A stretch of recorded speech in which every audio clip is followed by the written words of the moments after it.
share. So, and now I'm going to screen share. So I'm just going to kind of jump into things.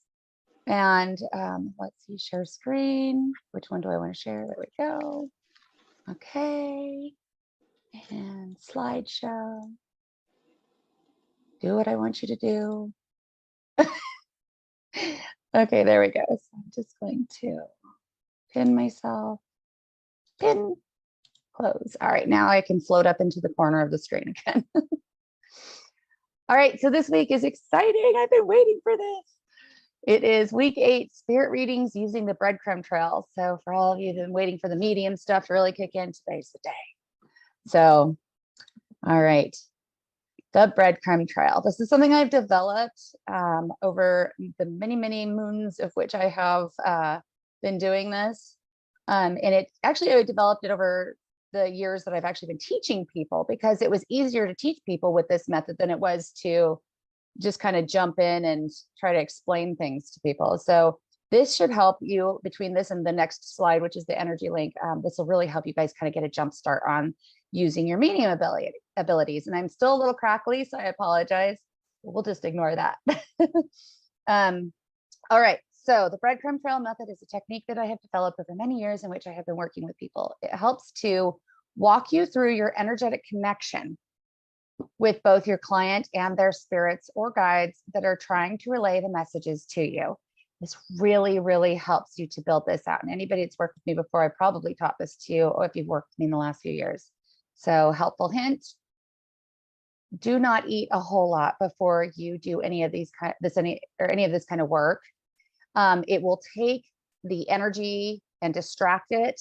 So instead of focusing the energy towards midbrain, your body only has yay much energy to work with at a time. And eating a bunch of food right before a session will pull it away from your abilities and will actually land it in your stomach for digestion. So you do not want to distract your energy away from your mind to your stomach while you're doing this.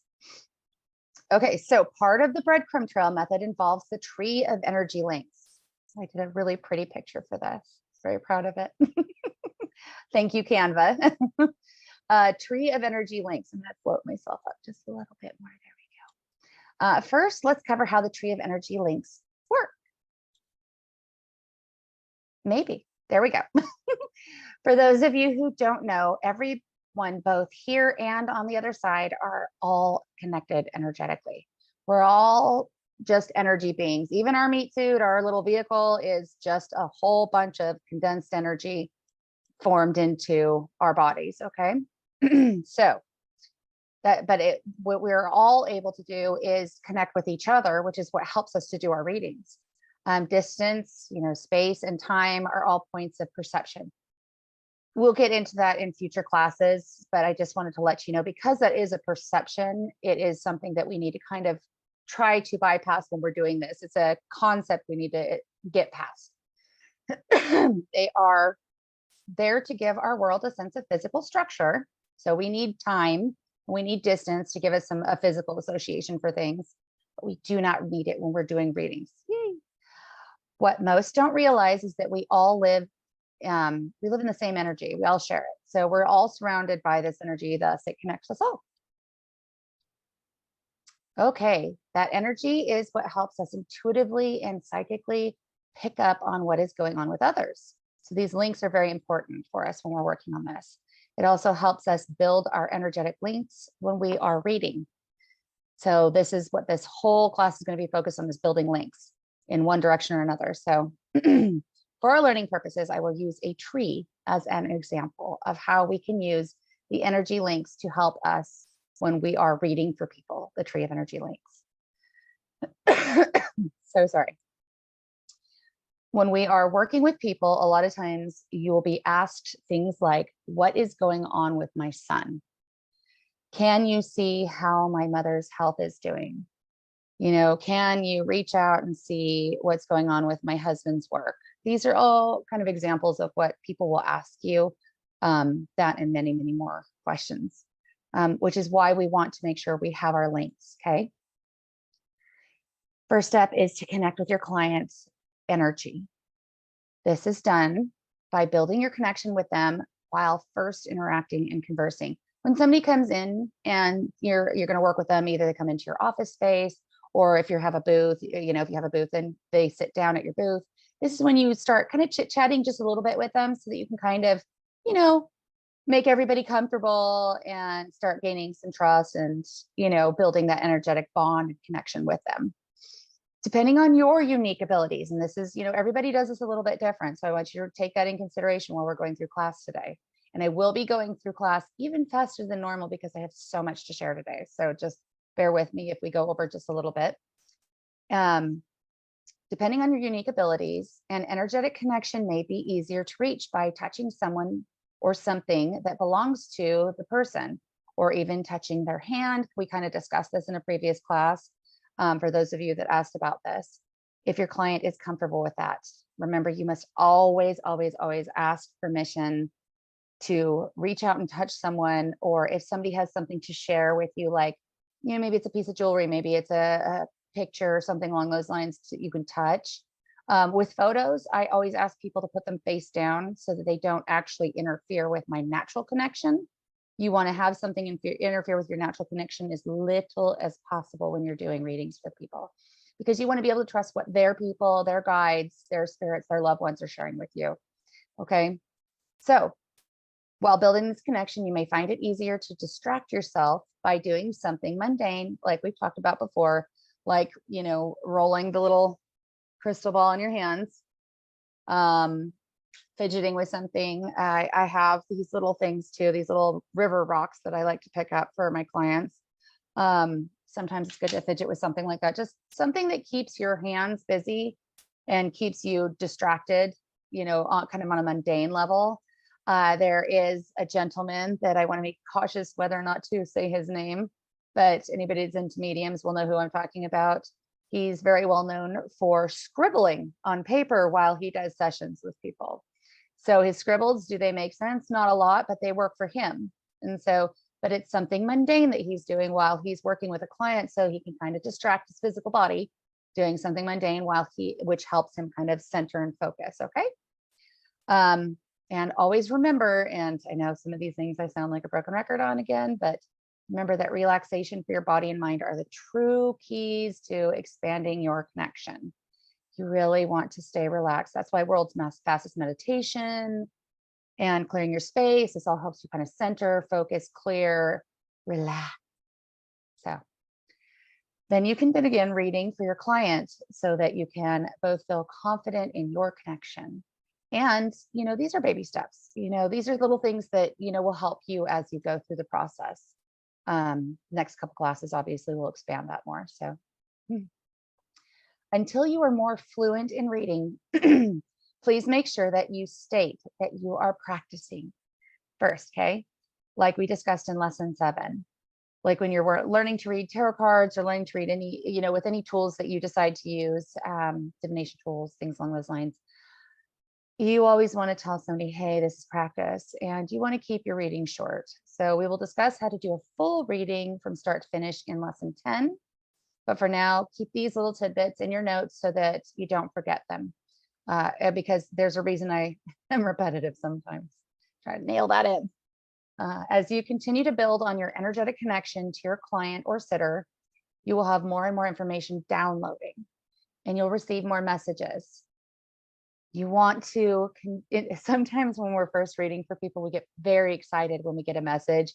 You share it with someone and they're just like, yes, that's exactly right. And you're like, oh, yes, I did that on the inside. Granted, you can't say that on the outside, but it can change your energy if you do that. So you want to continue to stay relaxed and breathe through the session. Okay. This will help you maintain your connection and not overreact when you're sharing messages. We always want to remember that when we're working with clients that they're there because they're going through something. So you getting really excited about something, unless it's truly an appropriate moment, is probably not the right thing to do just because you landed a message correctly. Once you have firmly built an energetic connection with your client or sitter, you will begin to receive more messages. The stronger the connection, the better the messages, period. which is one of the reasons that I ask people to kind of hold off on sharing things until I've built my connection with their people, either their guides or their loved ones. Okay. Not only, let's see. So not only about them and what is happening in their lives, the connection, the energetic connection, but you can start to extend your reach, branch out to immediate family members and loved ones once you have built that link with them. First and foremost, build your link with your person that's here, your client, your sitter, whatever you want to deem that, whatever you call it. That's who you want to focus on first. That energetic link will help you to read what is happening with the loved ones that are closest to them and are still leaving, Freudian slip, still living. So we want to make sure we have a really strong connection, first and foremost, with our sitter. Secondarily, we want to make sure we link with other people when it's an appropriate time. Okay. Here is an example of how branching out on your tree of energy links can look. There's the client, your client or sitter, whatever you call them. Then say you start branching out a little bit, and then you're linking to her mom, like the mother of the client. Okay. Then all of a sudden you're reaching a little further out on another branch. So you went bink, bink, right? And a secondary branch is now you're reaching out to you're energetically linking with the uncle, which is the brother of the mother. This can get way more complicated. I'm only going to go as far as uncle's wife. So then next thing you know, because you've connected with the uncle, now you've got his energy nailed and you've linked to that. So now you're linking to his wife. Okay. So because of that, you can really go a little crazy on the tree branches if you let yourself link that far. There comes a point when you have to remember to pull back in. So like I did the example with the uncle's wife would be 3 branches out, which can start getting flimsy. I mean, how many of you have seen a tree branch that's gone out so far that it goes phew if anything tries to go on it? The link gets weaker and weaker as we go, just simply because we've stretched it farther than our client. By the time you reach your client sitter's uncle's wife, it is time to self-check. That self-check is kind of what I was just discussing. You want to make sure you don't go down the rabbit hole. That means if you are branching out so far that you need to self-check and bring things back into center. That same concept works with remote viewing. So for those of you who don't know what remote viewing is, it's a way to see things that are going on in our existing three-dimensional world. Okay. And it gives us the ability to look at things that are going on in other areas. We're not covering remote viewing in this class, but I just wanted to kind of give you a brief description of it so you understand that. It works the same way with those energy links. You kind of want to link to the energy of whatever the object or the person is to be able to connect with them. I personally use energy linking with nearly every session that I do. That's why this is so important to, I know we're going to go through it quick, but you may want to go back and watch this one again because the information in this class is invaluable with linking. Okay, connecting using the tree of energy links. So we'll do a little bit of an exercise so that you can kind of get a feel for this just a little bit. Okay, so everybody go ahead and put your notes down. And I want you to focus, maybe just kind of breathe for a second, take a sip of water. And then I want you to close your eyes and focus on a friend of yours that's a close friend. Okay, just close your eyes and focus on their face. Excuse me. See their face in your mind. When you see your friend in your mind, try to feel their, and we call it the trifecta of emotional, physical, and spiritual well-being. Try to feel how they're doing. Build that energetic connection. So go ahead and try to link to that person and really, truly feel them. I'll give you a second to do that.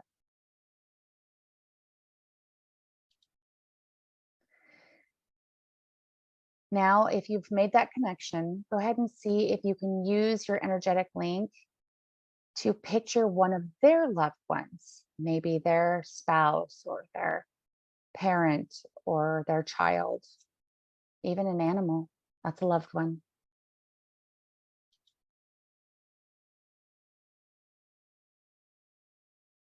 So now I want you to try to feel how that individual, the person that you've linked to through your friend, I want you to try to feel how they're doing.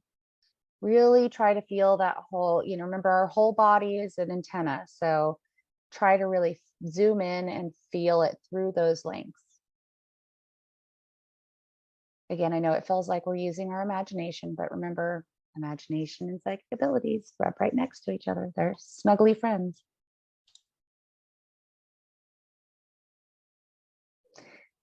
And when you're done with that, I want you to go ahead and take a moment just to write down your impressions for both your friend and their loved one.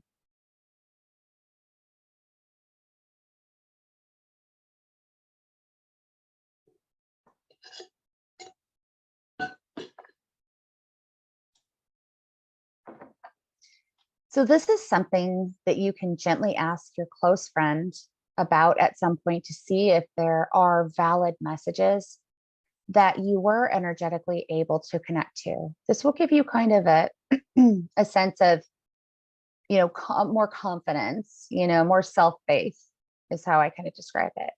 And, those are the things that we keep in our journal so that we can go back and reflect on those. Hey, I did get this right. That's the nice thing about having close friends you can ask these things to. For those of you who are wondering about possibly invading the privacy of the person you are linking to, okay, this is a big concern for a lot of people. This was a huge concern when I was first learning this stuff too.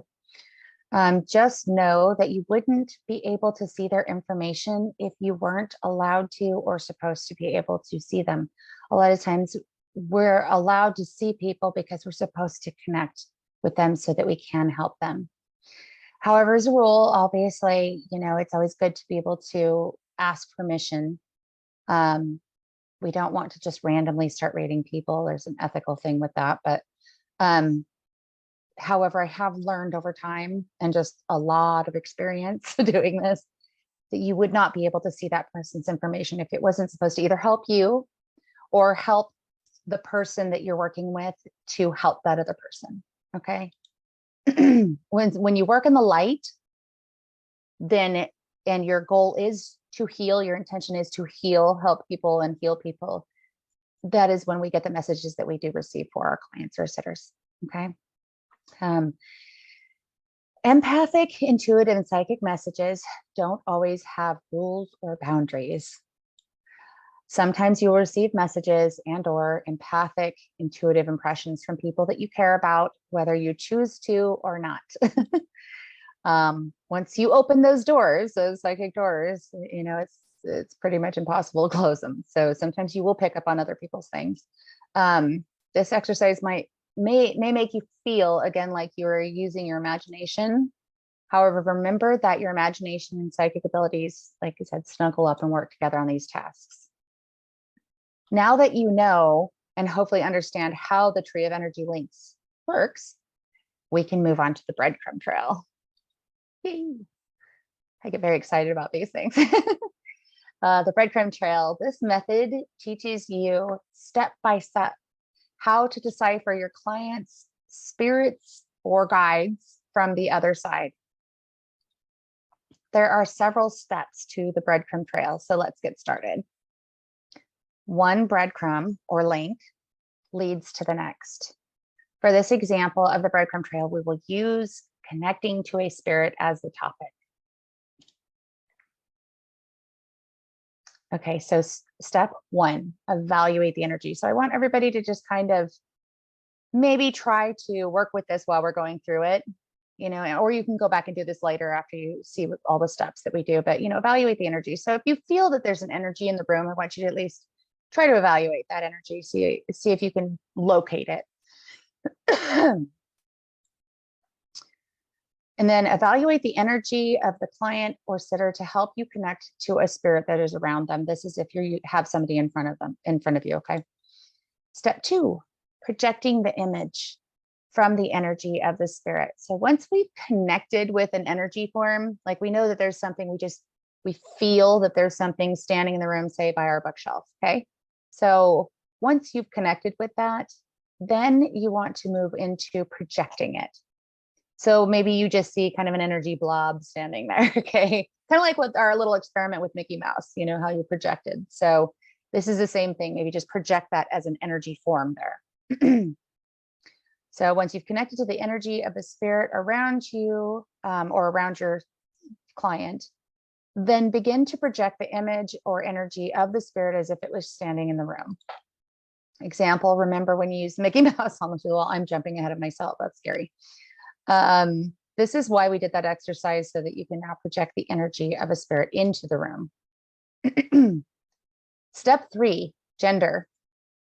Look at the energy and being to feel if it is a male or a female. This is another one of those breadcrumbs. So we're going to start actually like formulating a description of this energy at this point. Okay. Step 4 is the age of the spirit, at least the age that they're representing themselves as. Okay, to you. Does the spirit feel older, younger, middle-aged? I like to attempt to weed this down and classify them within a decade range or so. Teenager, 30s, 40s, 60s, 70s, etc. Usually you can kind of guesstimate, or maybe sometimes you'll get lucky enough that they actually say 45 to you. They don't always represent themselves at the age that they pass. Sometimes they like to show up in their 30s when they passed in their 90s. So it can be a little bit deceiving. That's when you have to really use your intuitive skills to go, okay, you look like you're in your 30s, but I feel like you're in your 80s, okay? Or 90s, depending on the person. These days, it could be 110. So you never know. Note, sometimes they get tricky. Like I said, they like to show themselves at their favorite age. Like, honestly, if I passed away, I would probably come back at around 30. That was a great age. Skin was perfect, body was perfect. It was amazing. So I would probably come back to my kids like that just because it's more fun. Okay, step 5, relationship to your client. Who is this person? Who is this being? Does this spirit feel like they have a relationship connection to the client or sitter? If so, try to feel the energy of the relationship. So this is another breadcrumb. You want to feel how this person is related. You've got their energy here. Clearly they're showing up for this person for a reason. Why? You know, who are they? Just like you learn to feel the differences in the energy of emotions, you now want to feel the differences in the energy of the spirit's relationship link. Okay. We'll go further into the relationship link, but you know, sometimes these relationships are not necessarily like someone's mom or someone's dad. Maybe this is someone's best friend, or maybe this was a spouse. These are things you also have to take in consideration. Maybe it's a brother. Maybe it's, you know, your son's best friend that showed up. That's, or not your son's, but you know, their son's best friend. This is where you really need to, that's why we go through this, you know, breadcrumb trail, because it helps lead you to the next step and the next step. And each of one of those steps should make the picture form better. Okay, step 6, another addition to the relationship link. Does the spirit feel like a mother, a father, a child, a grandmother, or a grandfather? You really kind of want to sense in, like I said, you know, you've already got kind of an age. So sometimes that's a little bit of a giveaway, but you know, maybe it's a friend, an uncle, an aunt, a cousin. I have a lot of distant relatives that show up. Sometimes a friend of mom's shows up, that kind of stuff. So step 7, relationship link. Continue. This goes deeper into the relationship link. Is this person related to the client on their mother's side or on the father's side, or is a friend or acquaintance? I have a little cheat that I'm going to share with you on this. Okay. On here, I have tip. I have a generalized trick that I use to help associate which side of the family a spirit is on. I will have mom's side of the family stand on the left side of the room. So let's see, what's your left side? I think that's this one, but my left is this way. So I will have them go onto the left side of the room. And then I'll have dad's side of the family go to the right side of the room. And then spirits that are like friends, children, spouses, partners, siblings, things along those lines, I'll have them stand behind my client so that way it makes my life a little bit easier. I just kind of generalize those areas for them so that they can actually help me help them.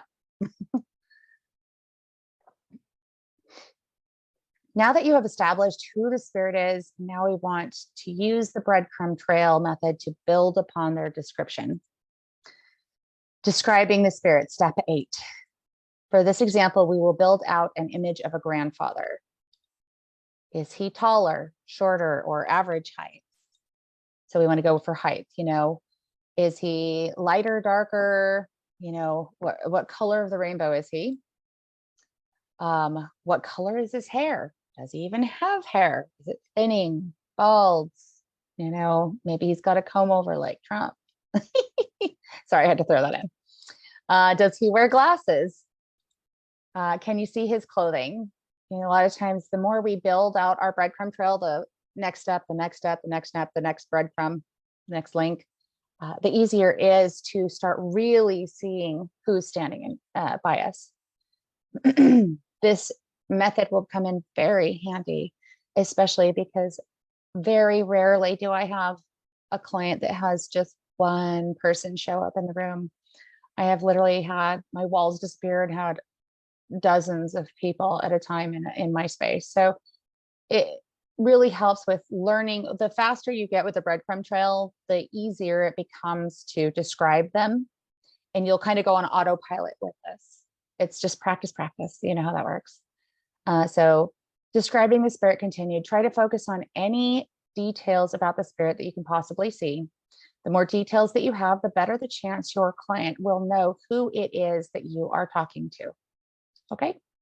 By building the description of the spirit, you're not only sharing vital information for your client, but you are also greatly increasing the connection that you have with the spirit. So your energetic connection increases as you build out this image, which makes it easier to do your Mickey Mouse projection. It makes it easier to see them. So then it makes it easier for you to talk to them. Okay, so the stronger the connection is with the spirit, the easier it will be for you to move forward with the next steps. Movement. Step 9. This is where you will begin to really start reading the spirit. We aren't just reading our client, we're reading the spirits too, because it's all a form of energy that we're translating, okay? Since you have built out your image of the spirit, it will be easier for you to look at them for messages. This does make this so much easier. It feels like you're actually talking to another person instead of just making things up in your head as you go along. So you'll start watching for movement. Are they smiling? Are they waving? Are they playing charades with you to share messages? This happens a lot, especially when, with some people, their gifts are stronger with the visual side of things than they are with the auditory. So some people may hear messages more than they actually have the visual side, where some people will have more visual inclinations towards their gifts than they do with the auditory side of things. And when I say auditory, of course, I mean receiving messages in your head. Are they showing you any unique mannerisms? I mean, some people sit there and talk with their hands. I get a lot of Italians through here. And people will be like this, and all of a sudden I find my hands going like this, and I'm talking with my hands and I don't know why. So it's really good to help with the messages, to be able to see their movements too, which is why building out that image is so important. You want to watch the movements of the spirit, because they may also do things like nod to confirm information you are sharing. Yes, this is correct. Or no, it's not. They'll shake their head back and forth if they feel that you've gotten a message across. If you haven't gotten the message across correctly, you need to correct it. Often I will ask a spirit to nod their head, because I am more visually inclined. I mean, I have, all of the skills, but my strongest ability is visual. So I will ask them to nod yes or no if I have, yes, if I correctly picked up on the information before I even share that information with my client. Because sometimes if I feel sketchy about something I'm about to share, or if I'm like not 100% sure, I'll just reconfirm it with them. And when they nod, then I'm like, okay, I'm good. Next. Again, this is why it's so vitally important to build out the image of the spirit or spirits around your clients so that you make your own life easier as you are reading. This isn't supposed to be a complicated thing. I know it feels like it right now because you're learning so much, but the more you practice this, the easier it's going to become. And you're going to be like, oh, this like saved my world. I don't have to like do 5,000 things just to try to hold on to one little link. Step 10, voice of the spirit. Now that you have established the visual aspect of the spirit's energy, it's time to move on to the hearing aspect. I like to try to use the breadcrumb trail to see if I can make out their voice. How do I do this? I ask myself, do they have a deep voice? Do they talk fast or slow? Some people are quieter than others. So some talk a lot and some talk very little, but everything is generally a message. So I'll have people that show up and they just kind of stand there like, hi, and they hardly say anything. And I'm like, this is going to be fun. And come to find out that that in itself is actually a message to the person I'm working with, because maybe that person just was not a talker. Okay. Maybe they talk so fast that I can hardly keep up with it. So I share that to my client. And they're like, that sounds exactly like my Aunt Susie, whoever it is. So do they speak English? Believe it or not, sometimes people will show up and they will speak another language to you. And you're just like, I don't speak German, Also, this can be a sign in its own. I tend to share it with my clients if somebody either has an accent, if they feel like they're talking English, but they're, like I said, maybe East Coast or down South and they have a Southern accent, or they're Canadian, or if they come from another country, like I said, like Germany, or sometimes they'll say words that I have no idea what it is. You still want to share those words because I've said an entire sentence in German and had no idea what I was saying. And it made sense to the person that I was talking to. And I'm like, I'm so glad I butchered it, but at least it came through, right? So sometimes you just simply hear the messages in your head. So it doesn't really matter if somebody does come through speaking another language. It's good to inform them, hey, could you just energetically project the messages to me so that I can, because the energy will translate into the messages in your own language. Okay, no matter what language you speak. It feels more like a download that way, but you can still visually watch the spirit that's in the room. You can still, do sign language, but a lot of times it just helps to have the messages go here so that you can energetically translate it. Step 11. Like I said, we're going through things really fast. So hopefully taking a lot of notes and you go back and watch this. Most of you are stronger, like I said, in either visual abilities, clairvoyance, or the auditory abilities, clairaudience. These two abilities tend to be the strongest, most dominant ones that people work with. So it is there for every rule, there is a broken rule. Okay. So I just want to emphasize that this is a generalization. It's usually clairvoyance or clairaudience that are the strongest ones that we work with. Of course, the other ones play in, or they wouldn't exist. These two abilities will help you tremendously with the majority of the messages you will receive to share with your client or sitter. However, don't forget about the others. Emotions that are shared energetically, describe those to your sitter. If you suddenly feel overwhelmed, if you suddenly feel sad, if you suddenly feel excited, these are also messages. You don't want to overlook the little messages because they aren't in your face like a visual or an auditory message would be. Smells or tastes that are received, describe those to your client too, because I can't tell you how many times I'm sitting here and I'm like, wow, I smell roses. And then somebody's just like, oh my God, that was her favorite flower. Or how many times I have smelled something like bread or cookies, or, these are kind of generalized ones because these seem to happen a lot, but it makes sense to the person that's sitting in front of you. It's really not our job to decide which messages to share. We'll get into that a little bit later. So example, grandma may want to share the smell of flowers or the taste of cookies. That's the tasting portion of it, to get a message across to your client because that's their, family member, and it'll make sense to them. Any messages that you receive and can translate and share with the client will provide stronger evidence to them that the spirit that they are trying to connect with is truly who you're speaking with. You want to give them as many details as you can. I've literally seen somebody, I had a spirit show me 3 floating oranges one time, and I use this as an example, even for my existing clients now, that come in to have sessions, because did 3 floating oranges make any sense to me? No, it didn't make any sense to me. But I told my client, I see 3 floating oranges, and it absolutely 100% made sense to them. So that's the important part. This is called evidential mediumship, which is what the Breadcrumb Trail truly helps you to provide. You want to be able to give them evidence that you're genuinely talking to someone, because 90% of the people, whether they admit it or not, still have an air of skepticism about them, which I feel is healthy. They should. Otherwise, they will just believe anything you say, which is not healthy. So having a client that has a healthy sense of skepticism is actually beneficial to you, because it allows you, it pushes you a little bit harder, to really get these messages right. Okay, step 12, messages, energetic, physical, and emotional. There are messages that can come across energetically that affect us, the reader, physically. Okay. Spirits love to give information or confirmation to their loved ones. And sometimes this comes across as how they passed or physical experiences that they may have had. The good news is that it usually comes through as a much milder version of what they actually experienced.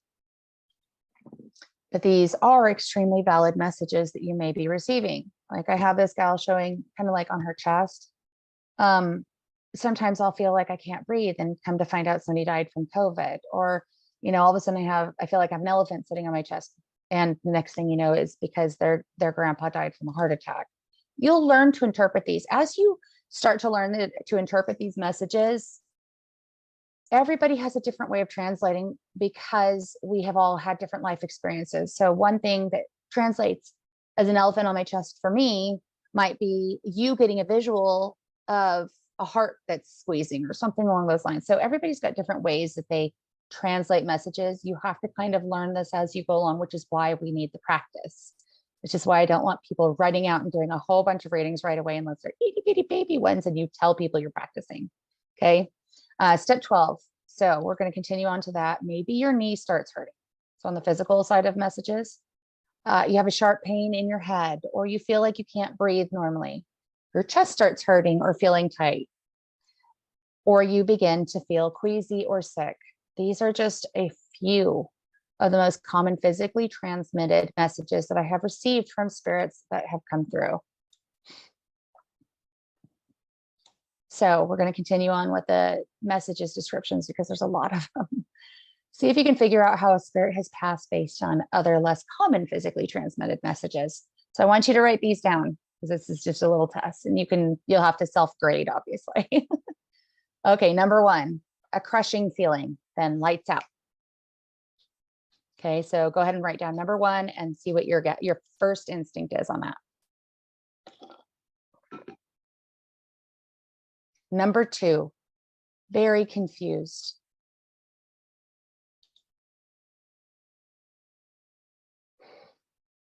Number 3, tight feeling around the neck.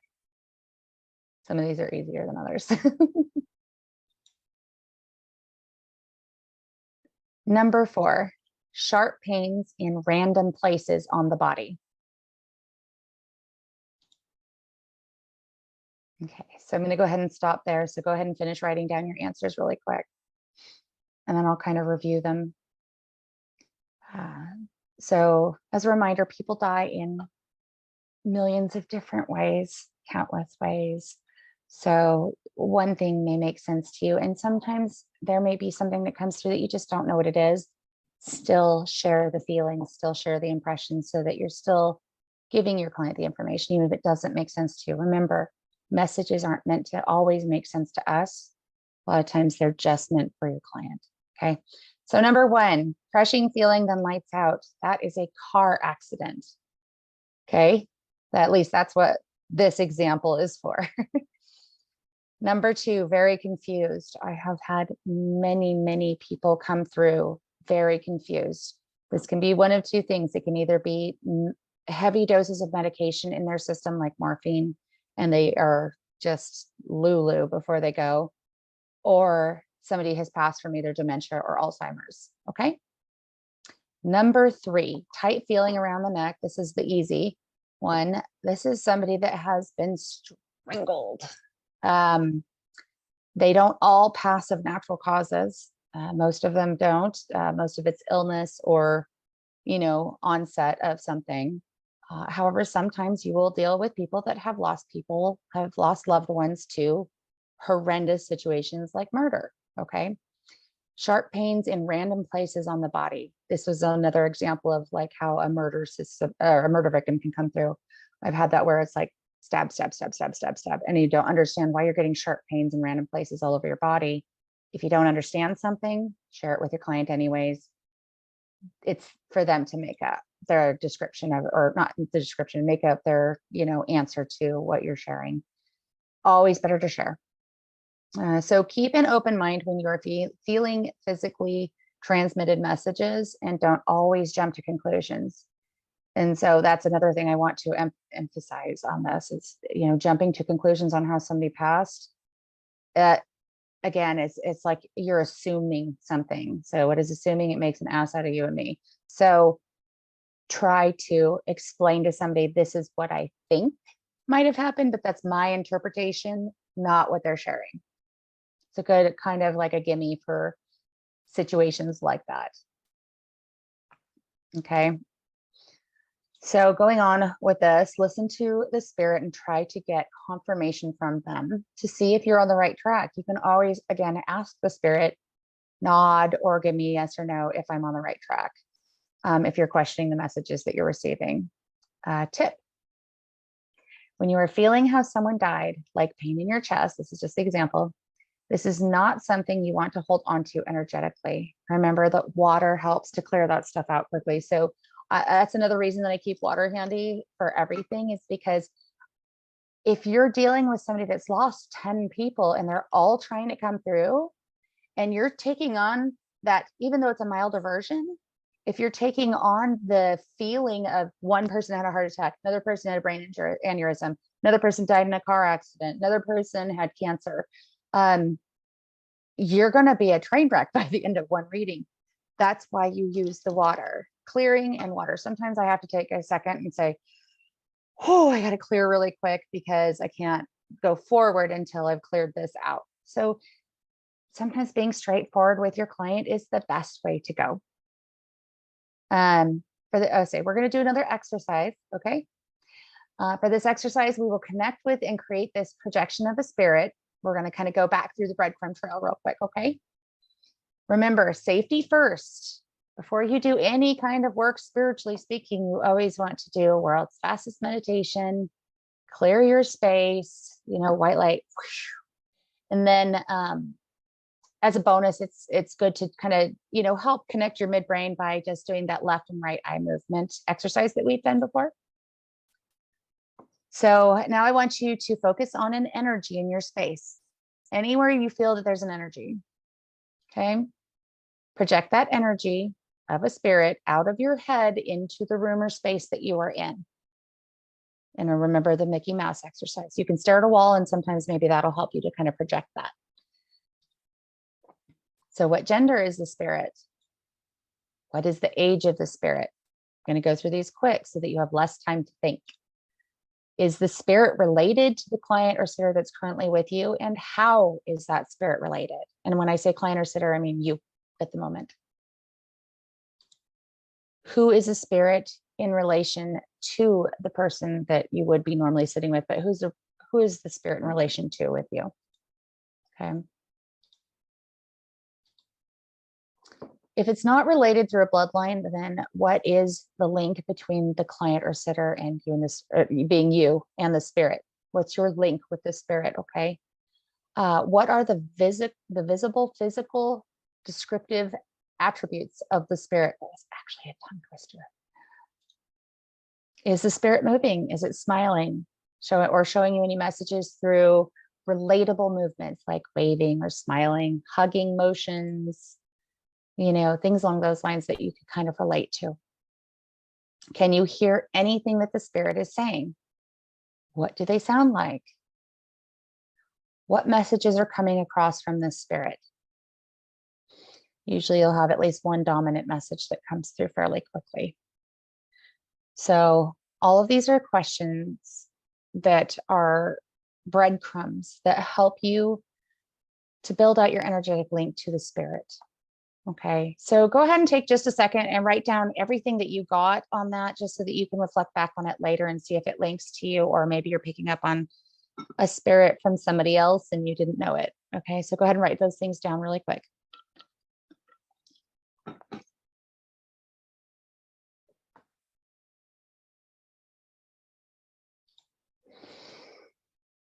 Okay. So every little detail that you pick up on counts with when you're connecting to a spirit, even if it's somebody that's just for you. You can go back on those details later, but the less you put your logic into it, the more you keep it midbrained, the clearer the messages are going to be, the better the messages are going to be. And remember, the more relaxed you stay during an exercise like this, the more relaxed you stay during a session, the more messages you will receive, and the clearer those messages will come through, thus lowering your self-doubts and raising your self-faith. Self-faith, self-faith, self-faith. That is hard to say fast. I want you to focus on that, because you've got to build up your confidence when it comes to these things. That's why I said little mini sessions. Those are great. You can do little 5-minute sessions with somebody, maybe somebody you're comfortable with, and see if you connect with somebody around them. Practice, practice. Using the breadcrumb trail to connect with a spirit is not the only way to use it. I said is only one way to use it. There we go. I can read my own writing. There's multiple ways to use this. The breadcrumb trail can be used for life path readings too. Okay, when you're working with a client and maybe they're having relationship problems, or they're there because they're trying to figure out stuff about work or things about their kids. Those are more what I consider life path readings, because they're in the present or potentially the future. And when I say future, I mean a potential path for the future. Okay. The goal with using the breadcrumb trail is to connect and build upon the energetic crumbs, the links, and the information that you are receiving. You want to build, build, build. Okay. Everything in our universe is energetically connected. So make sure that you use these connections to your advantage. If we've got it, why wouldn't you use it and make your life a little bit easier? You don't want to go into a session feeling very stressed, because it's not going to help you connect. You want to be able to practice with people you're comfortable with and go into a session feeling comfortable and feeling safe and feeling connected and knowing the strength of your connections. Okay. So due to a time shortage, I will be teaching how to use the breadcrumb trail for life path readings as a separate class. Don't get mad at me. We just don't have enough time for everything, unfortunately. So after the course has been completed, I will have a separate class that is associated with doing life path readings. In fact, it might be a little mini series. So just because there's more topics to cover in that than just connecting with the spirit. So, and connecting with a spirit is the same as connecting with a guide. So when you're working with somebody and you're connecting with their guides, use the same breadcrumb trail to build out their description, kind of like everything we ran through, the 12, I think it's 12 steps.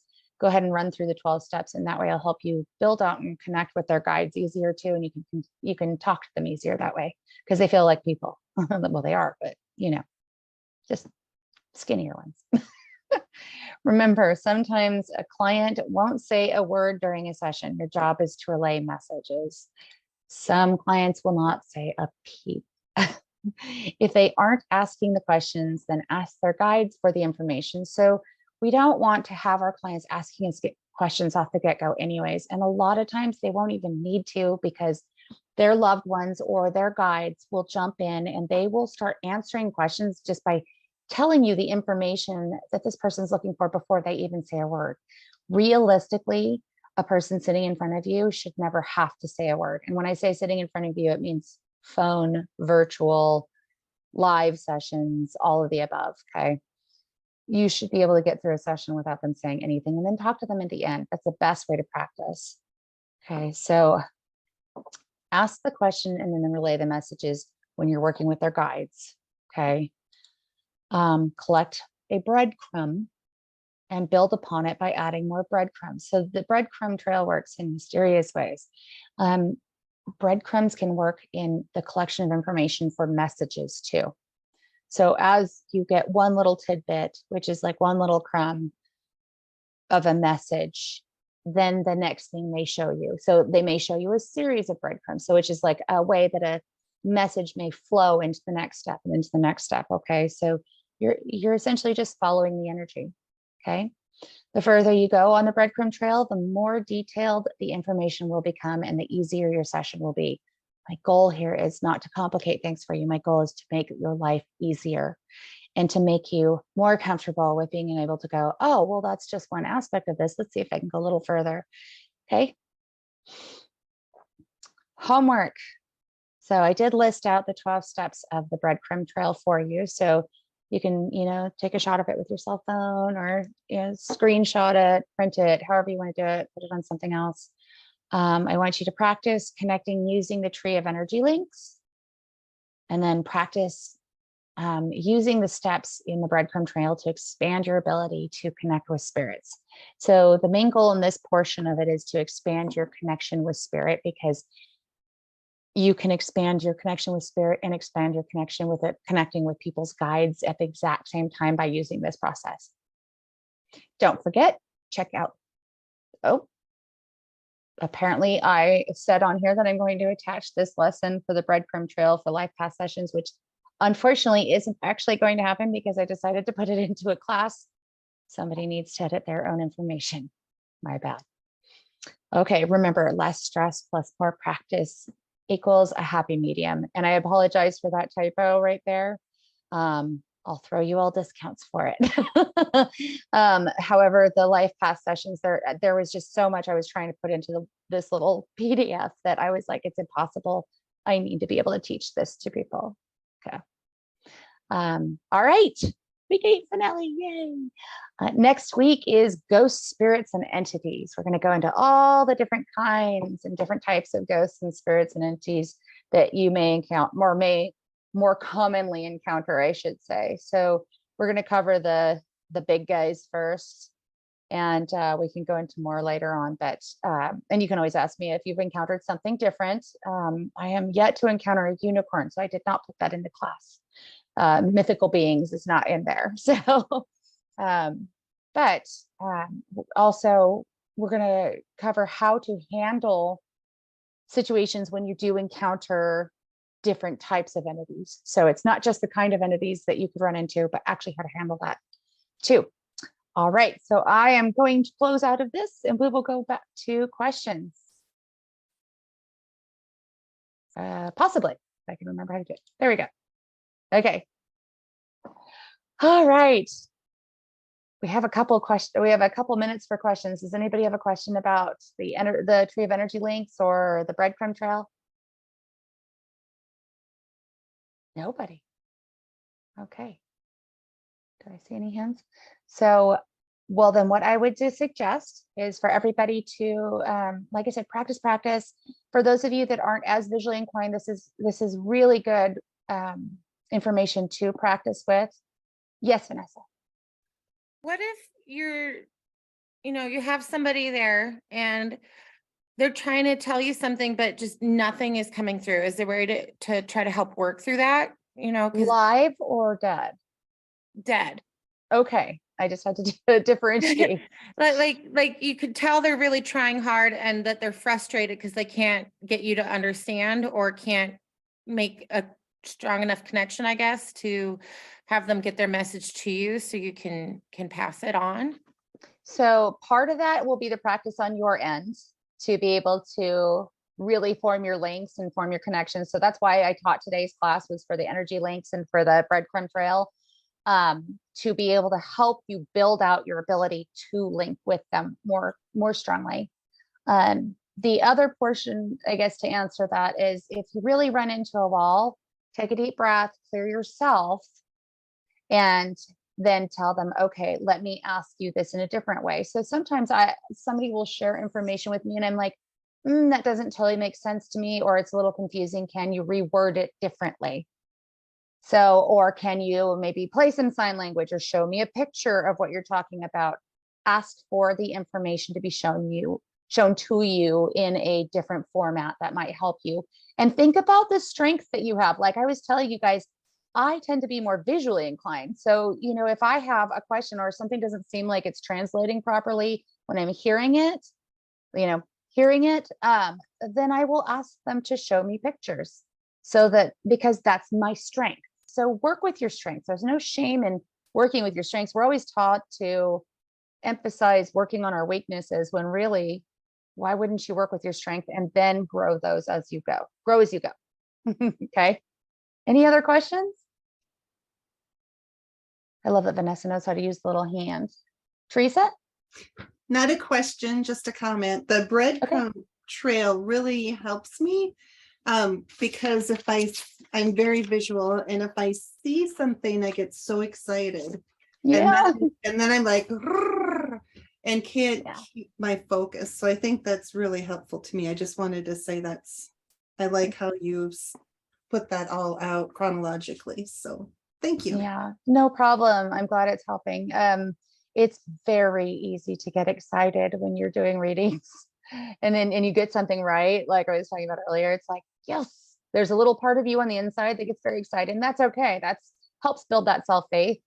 But remembering to stay relaxed through the process will help you to get many more messages, and kind of an excitement in a different direction of knowing that if you got one link, then you're probably going to get the next link. So it's kind of builds an energy of anticipation, like an excitement over the anticipation of the next link that you're going to get. Yes, Lori. What about like when you deliver a message and they get all emotional and start crying? How do you like The control live person or the deceased the person? live person starts Okay. crying and then you're like starting to cry too? I mean, like, how do you deal with that?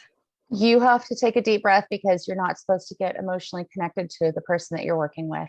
Right. It's very hard, especially because most of us that do this are fairly emotionally connected people. So I have had to fight off the urge to cry many, many a time when I've had somebody sit there just start, and I'm like, don't do it. I can feel it well enough. I'm like, don't do it. You're the professional. So I have a little talk with myself in my head, and I remind myself I'm the professional and I need to be comforting to them and not joining them in the situation.